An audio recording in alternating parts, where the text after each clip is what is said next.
नमस्कार अंशुमान म्यूजिक्स रे मु आपन को स्वागत करुछि। 1945 अगस्त 6 ये पृथ्वी इतिहास एमती एक दिन जहाँ मनीष सभ्यता थिला पर्यंत केबे भूली पारिब नहीं। सबुदिन सकाळ परी ये सकाळ मध्य किछि अलगा नथिला।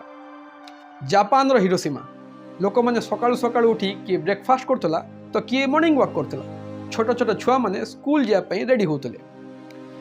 सकाळ 7टा समय जापान रो आकाश रे एंट्री मारे अमेरिकार लड़ाकू विमान B-29 एनोला गे पायलट थांती पॉल टिबर्ट्स।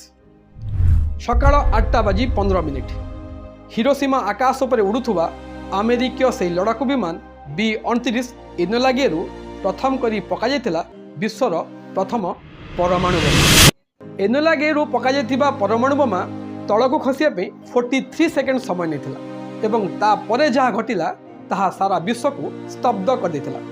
कुहाजाए पाखापाखि तापमात्रा 4000 डिग्री सेंटीग्रेड पर्यंत पहुँची एवं जो एनर्जी क्रिएट होता ताहा 12500 TNT पर्यंत होता। आखि पिछुड़ा के ध्वस्त विध्वस्त होता हिरोशिमा सहर। लक्षाधिक लोक मृत्युवरण करते। जो अमेरिकीय माने ए मिशन को लीड करते से माने हिरोशिमा आकाश रु एक संदेश पहुँचाइले अमेरिका को एवं संदेश थिला मिशन सक्सेस। से संदेश तो अमेरिका पे थिला किंतु समग्र मानव जाति पे जो संदेश थिला ताहा हेउची परमाणु समाज पे एक अभिशाप। अनेक देश वर्तमान विश्व में क्लेम करछंती जे आमे होचु न्यूक्लियर पावर एवं युद्ध समय परमाणु आक्रमणर आशंका सबुबले रहुछि। आमे नॉर्थ कोरिया कथा कहि परिबा। नॉर्थ कोरिया राष्ट्रपति किम जोंग कथा कथारे समस्त को धमकी दौरान जे आमे होचु न्यूक्लियर पावर एवं आमको जे नाली आखे देखिबो आमे परमाणु आक्रमण करने को पछेबो नहीं। यही किछि वर्ष भितर आमे देखुचे विश्वर अनेक देश युद्ध अछंती। आमे यूक्रेन रशिया कथा कहि परिबा एवं रिसेंटली इजराइल ईरान कथा कहि परिबा। अनेक देश में गृह युद्ध चली। रिसेंटली जेते बेले ईरान इजराइल उपरे गोटे मिसाइल अटैक कला सेते बेले कोउट ना कोउटी गोटे खबर कागज रे बाहरला जे वर्तमान एहाकू अणदेखा करा जाय न पारे बा आशंका को अस्वीकार करा जाय न पारे जे आगामी दिन में विश्व में पुणी न्यूक्लियर अटैक हबो। तेबे जीवा कौन पे परमाणु बोमार आवश्यकता अच्छी, परमाणु बोमा कौन पे तैयारी हैला, सतरे कौन परमाणु बोमा ए समाज पे एक अभिशाप। जीवा प्रसंग भितर परमाणु अस्त्रर भयंकर रूप तो सारा विश्व देखि सारी हेले एहाटू जे आहुरी भयंकर परिणाम परमाणु को नहीं विश्व न देखिबो ए कथा को केही एड़ाई परिबे नहीं। परमाणु ए समाज पे एक अभिशाप ए प्रसंग रे तर्जमा करबा पूर्व आमको टिके जानिबाको पड़िबो परमाणुर इतिहास विषय रे। प्रथम विश्वयुद्ध सरी जाए जर्मनी पराजय होता है। जर्मनी को अनेक किछि क्षति सेवाकू पड़ता है। ठीक यही समय ब्रिटेन और अन्य यूरोपीय देश माने मध्य विश्वयुद्ध जोगु तांकर जो आर्थिक क्षति होता से जर्मनी को दायी करते। से माने जर्मनी को आर्थिक क्षतिपूरण देवाई चाप प्रयोग करते। एभली स्थिति रे द ट्रिटी ऑफ वर्साइल्स नामक एक चुक्ति मध्य जर्मनी को सिग्नेचर करने को पड़ता। से चुक्ति अनुसार ब्रिटेन एवं किछि यूरोपीय देश मानकरे प्रथम विश्वयुद्ध जोगु जो आर्थिक क्षति होता ताहार भरपाई जर्मनी करिवो। तेबे एते गुणे टंका जर्मनी आनिबो केउटी? से समय जर्मनी रे शासन करथुवा सरकार लोक मानक ऊपर टैक्स बढ़ाइले कारण से माने गोटे जिंस जानले जे आमे अन्य देश को जो क्षतिपूरण देबु से क्षतिपूरण लोक मानक ही कलेक्ट करा जिवो। जेतेबेले टैक्स बढ़िला लोक मानक ऊपर आर्थिक चाप बढ़ला एवं लोक माने आर्थिक दुर्बल हेले। लोक माने रिएक्ट कले। अनेक गुड़िए परिवर्तन से समय जर्मनी रे देखादेला। एठी गोटे क्यारेक्टर एंट्री हुए एडल्फ हिटलर। हिटलर भाषण दे लोक मानकू आकृष्ट करि पारथुला। लोक मानकर परिस्थितिर फायदा नहीं एवं जर्मनी को पुणी शक्तिशाली राष्ट्र करिबा एवं विश्व रे जर्मनी दबदबा करिबा परि प्रतिश्रुति दे एडल्फ हिटलर जर्मनी शासन गादी मध्य माड़ी बसला। 1933 रे जर्मनी शासनभार नेले एडल्फ हिटलर। छत्रवाद शासन करथुवा एडल्फ हिटलर जर्मनी रे थिबा यहूदी माननकू अत्याचार करिबा आरंभ कले। केवल जे जर्मनी नुहे यूरोप रो अन्य देश रे मध्य यहूदी मानक प्रति अत्याचार घटना सामना को आसुला। यहूदी माने जर्मनी छाड़ी ब्रिटेन अमेरिका परि देश रे चली जाउथले। कुहा जाए यहूदी माने होचंती बाय बर्थ इंटेलिजेंट। जेतेबेले अनेक यहूदी जर्मनी छाड़ी ब्रिटेन एवं अमेरिका को चली जाउथले ଏହି ଇହୁଦୀମାନଙ୍କ ଭିତରେ ଅନେକ ବଡ଼ ବଡ଼ ବୈଜ୍ଞାନିକମାନେ ମଧ୍ୟ ଥିଲେ। 1938ରେ ଓଟୋହାନ୍ ଏବଂ ଲିଚ୍ ମିଥନର ନାମକ ଦୁଇ ଜଣ ବୈଜ୍ଞାନିକ ଆଟମ୍ ଭିତରେ ଥିବା ନ୍ୟୁକ୍ଲିୟସ୍କୁ ଭାଙ୍ଗି ଦେଇଥିଲେ। ଗୋଟିଏ ନ୍ୟୁକ୍ଲିୟସ୍କୁ ଭାଙ୍ଗି ଦୁଇଟି ନ୍ୟୁକ୍ଲିୟସ୍ କରିଥିଲେ। ଏହାକୁ ନ୍ୟୁକ୍ଲିୟର ଫିଜନ୍ କୁହାଯାଏ। ପୁଣି ଦେଖାଦେଲା ୟୁରାନିୟମ୍ ପରି ଧାତୁର ନ୍ୟୁକ୍ଲିୟସ୍କୁ ଯଦି ଖଣ୍ଡ ଖଣ୍ଡ କଲେ ତାହେଲେ ଅନେକ ଏନର୍ଜି ସୃଷ୍ଟି ହେଉଛି। ୟୁରାନିୟମ୍ର ନ୍ୟୁକ୍ଲିୟସ୍କୁ ଭାଙ୍ଗିଲେ ଯେଉଁ ଦୁଇଟି ନ୍ୟୁକ୍ଲିୟସ୍ ତିଆରି ହେଉଥିଲା ସେହି ଦୁଇଟି ନ୍ୟୁକ୍ଲିୟସ୍ର ଓଜନକୁ ମିଶାଇଲେ ମୂଳ ନ୍ୟୁକ୍ଲିୟସ୍ ସହିତ ସମାନ ହେଉନଥିଲା, ଅର୍ଥାତ୍ କିଛି ଓଜନ କମି ଯାଉଥିଲା। ସେଇ ଯେଉଁ ଓଜନ କମୁଥିଲା ସେଇଟା ଏନର୍ଜି ଭାବରେ କନଭର୍ଟ ହେଉଥିଲା। ଖେଳ ସେଇଠି ରହିଲା। ଯେତିକି ଓଜନ ବା ବସ୍ତୁତ୍ୱ କମ୍ ହୋଇଥିଲା ସେତିକି ଏନର୍ଜି କନଭର୍ଟ ହେଉଥିଲା। କୁହାଯାଏ ଗୋଟିଏ କିଲୋ ଓଜନ ୟୁରାନିୟମ୍ରୁ ପାଖାପାଖି 27 ଲାख କୋଇଲା ଜଳିଲେ ଯେତିକି ଏନର୍ଜି ସୃଷ୍ଟି ହୁଏ ସେତିକି ସୃଷ୍ଟି ହେଉଥିଲା। ଠିକ୍ ଏତିକି ସମୟରେ ସେକେଣ୍ଡ ୱାର୍ଲଡ ୱାର୍ ଆରମ୍ଭ ହୋଇଥିଲା।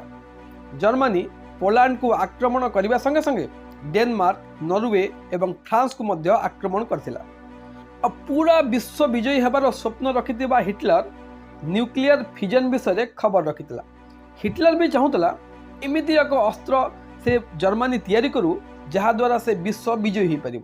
ସେଇଥିପାଇଁ ହିଟଲର ଆରମ୍ଭ କଲା ୟୁରାନିୟମ୍ କ୍ଲବ୍ ଏବଂ ତାର ବୈଜ୍ଞାନିକମାନଙ୍କୁ କହିଥିଲା ଆଟମ୍ ବମ୍ ପ୍ରସ୍ତୁତ କରିବା ପାଇଁ। ଦାୟିତ୍ୱ ଦେଇଥିଲା ସେ ସମୟରେ ଜର୍ମାନର ପ୍ରସିଦ୍ଧ ବୈଜ୍ଞାନିକ ହିଜେନବର୍ଗଙ୍କୁ। ହିଜେନବର୍ଗ ଏମିତି ଜଣେ ବୈଜ୍ଞାନିକ ଯିଏ ଇହୁଦୀମାନଙ୍କୁ ଘୃଣା କରୁଥିଲେ। ଆମେ ପୂର୍ବରୁ ଆଲୋଚନା କରିଥିବା ଓଟୋ ହାନ୍ ଏବଂ ଲିଚ୍ ମିଥନର ଯେଉଁ ଦୁଇ ଜଣ ବୈଜ୍ଞାନିକ ନ୍ୟୁକ୍ଲିୟର ଫିଜନ୍କୁ କ୍ରାକ୍ କରିଥିଲେ ସେଥିମଧ୍ୟରୁ ଯେଉଁ ଲିଚ୍ ମିଥନର ସିଏ ବି ଜଣେ ଇହୁଦୀ ଥିଲେ। ସେ ଯେତେବେଳେ ଇହୁଦୀ ଥିଲେ ଏବଂ ନ୍ୟୁକ୍ଲିୟର ଫିଜନ୍କୁ କ୍ରାକ୍ କରିଥିଲେ ତାଙ୍କର ମଧ୍ୟ ଡର ଥିଲା ଯେ ଆଡଲଫ୍ ହିଟଲର ହୁଏତ ତାଙ୍କୁ ଜୀବନରେ ମାରିଦେବେ। ସେଥିପାଇଁ ସେ ଡେନମାର୍କ ପଳାଇ ଯାଇଥିଲେ। ଲିଚ୍ ମିଥନର ଡେନମାର୍କରେ ଯାଇ କିଛି ବୈଜ୍ଞାନିକମାନଙ୍କୁ ଆଡଲଫ୍ ହିଟଲର ଏବଂ ଜର୍ମାନୀରେ କ'ଣ ଘଟୁଛି ସେ ବିଷୟରେ କହିଥିଲେ। ଆଡଲଫ୍ ହିଟଲର ଏବଂ ଜର୍ମାନୀ ପୁରା ଦମଖମରେ ପରମାଣୁ ଅସ୍ତ୍ର ପ୍ରସ୍ତୁତ କରିବାରେ ଲାଗି ପଡ଼ିଥିବା କଥା ସେ କିଛି ବୈଜ୍ଞାନିକଙ୍କୁ କହିଥିଲେ। ଯଦି ଜର୍ମାନୀ ପରମାଣୁ ଅସ୍ତ୍ର ପ୍ରସ୍ତୁତ କରିଦିଏ ତାହେଲେ ପୁରା ବିଶ୍ୱକୁ ବିଜୟୀ ହେବାର ଯେଉଁ ସ୍ୱପ୍ନ ରଖିଥିବା ଏକଛତ୍ରବାଦ ଶାସକ ଆଡଲଫ୍ ହିଟଲର ଯେ ବିଶ୍ୱକୁ ଧ୍ୱଂସ କରିଦେବେ ଏକଥା ବୈଜ୍ଞାନିକମାନଙ୍କୁ ଅଛପା ନଥିଲା। କିଛି ଇହୁଦୀ ବୈଜ୍ଞାନିକମାନେ ସେ ସମୟରେ ଆମେରିକାର ରାଷ୍ଟ୍ରପତି ଥିବା ଫ୍ରାଙ୍କଲିନ୍ ରୁଜଭେଲ୍ଟଙ୍କୁ ଏକ ଚିଠି ଲେଖିଲେ ଏବଂ ଚିଠିରେ ଅବଗତ କରାଇଲେ ଯେ ଜର୍ମାନୀରେ ଆଡଲଫ୍ ହିଟଲର ବର୍ତ୍ତମାନ ପରମାଣୁ ଅସ୍ତ୍ର ପ୍ରସ୍ତୁତ କରିବାରେ ଲାଗି ପଡ଼ିଛି। ଯଦି ସେଥିରେ ସଫଳ ହୋଇଯାଏ ତାହେଲେ ପୁରା ବିଶ୍ୱକୁ ବିପଦରେ ପକାଇବ। ଫ୍ରାଙ୍କଲିନ୍ ରୁଜଭେଲ୍ଟ ଏବଂ ଆମେରିକା ସେତେବେଳେ ସେକେଣ୍ଡ ୱାର୍ଲଡ ୱାର୍ରେ ନଥିଲେ। ୟୁରୋପରେ କ'ଣ ଘଟୁଛି ଆମେରିକାର କିଛି ଯାଏ ଆସ ନାହିଁ ବୋଲି ମତ ରଖିଥିଲେ ଫ୍ରାଙ୍କଲିନ୍ ରୁଜଭେଲ୍ଟ। କିନ୍ତୁ ଯେତେବେଳେ ବୈଜ୍ଞାନିକମାନଙ୍କଠୁ ଗୋଟେ ଚିଠି ପାଇଲେ ଯେ ଜର୍ମାନୀରେ ଆଡଲଫ୍ ହିଟଲର ବର୍ତ୍ତମାନ ଆଟମ୍ ବମ୍ ପ୍ରସ୍ତୁତ କରିବାରେ ଲାଗି ପଡ଼ିଛି ସେ ମଧ୍ୟ କିଛି ବୈଜ୍ଞାନିକଙ୍କୁ ନେଇ ୟୁରାନିୟମ୍ କମିଟି ଗଠନ କଲେ। ଦ୍ୱିତୀୟ ବିଶ୍ୱଯୁଦ୍ଧରୁ ନିଜକୁ ଦୂରେଇ ରଖିଥିବା ଆମେରିକା ଉପରେ ଏହି ସମୟରେ କିନ୍ତୁ ଆକ୍ରମଣ କଲା ଜାପାନ। ପର୍ଲ ହାର୍ବରର ଆକ୍ରମଣ ସାରା ବିଶ୍ୱ ଦେଖିଥିଲା। ଯେଉଁଭଳି ଭାବରେ ପ୍ଲାନ୍ ୱେରେ ଏକ୍ଜିକ୍ୟୁଟ୍ ୱେରେ ଜାପାନର ଏୟାରଫୋର୍ସ କମାଣ୍ଡୋମାନେ ପର୍ଲ ହାର୍ବର ଉପରେ ଆକ୍ରମଣ କଲେ ତାହାକୁ ସାରା ବିଶ୍ୱ ଦେଖିଥିଲା ଏବଂ ସେଇଠୁ ଆମେରିକା ଏବଂ ଫ୍ରାଙ୍କଲିନ୍ ରୁଜଭେଲ୍ଟ ଡିକ୍ଲେୟାର କଲେ ଯେ ସେମାନେ ମଧ୍ୟ ସେକେଣ୍ଡ ୱାର୍ଲଡ ୱାର୍ରେ ଆସୁଛନ୍ତି।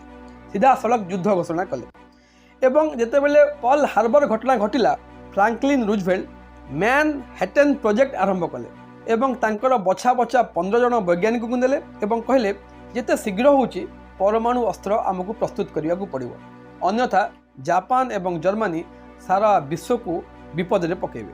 এই ଯେଉଁ ବଛା ବଛା 15 ଜଣ ବୈଜ୍ଞାନିକଙ୍କୁ ନେଇ ମ୍ୟାନହାଟନ୍ ପ୍ରୋଜେକ୍ଟ ତିଆରି କରାଗଲା ସେଥିର ଦାୟିତ୍ୱ ଦିଆଗଲା ଓପେନ୍ ହାଇମରଙ୍କୁ। ବୈଜ୍ଞାନିକମାନେ ପରମାଣୁ ଅସ୍ତ୍ର ପାଇଁ ସବୁଠୁ ବଡ଼ ଜିନିଷ ଯାହାକି ନ୍ୟୁକ୍ଲିୟର ଚେନ୍ ରିଆକ୍ସନ୍ ବିଷୟରେ କ୍ରାକ୍ କରିସାରିଥିଲେ। ବର୍ତ୍ତମାନ ଆମେରିକା ପ୍ରସ୍ତୁତ କରିସାରିଥିଲା ବିଶ୍ୱର ପ୍ରଥମ ଆଟମ୍ ବମ୍। ନାଁ ଦିଆଗଲା ଗ୍ୟାଜେଟ୍।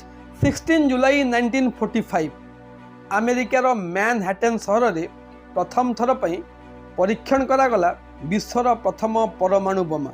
ତାପରେ ଯାହା ଘଟିଲା ତାହାକୁ ସାରା ବିଶ୍ୱ ଦେଖିଛି। 1945 ଅଗଷ୍ଟ 6 ଏବଂ ତାର ଠିକ୍ 3 ଦିନ ପରେ ଅଗଷ୍ଟ 9ରେ ଜାପାନର ହିରୋସୀମା, ନାଗାସାକି। ହିରୋସୀମାରେ ଲିଟିଲ୍ ବୟ ଏବଂ ନାଗାସାକିରେ ଫ୍ୟାଟ୍ ମ୍ୟାନ୍ ଯେଉଁଭଳି ଭାବେ ଦୁଇଟି ପରମାଣୁ ବୋମା ଆମେରିକା ପ୍ରୟୋଗ କଲା ସେଥିରେ ଲକ୍ଷାଧିକ ଲୋକଙ୍କର ଜୀବନ ଯାଇଥିଲା। ଯେଉଁ ଜାଗାରେ ଆଟମ୍ ବମ୍ ପ୍ରୟୋଗ କରାଯିବ से जगार जो एक्सरे एवं गामा रे रेडिएशन जो 30,000 वर्ष पर्यंत तार इफेक्ट रहिबो।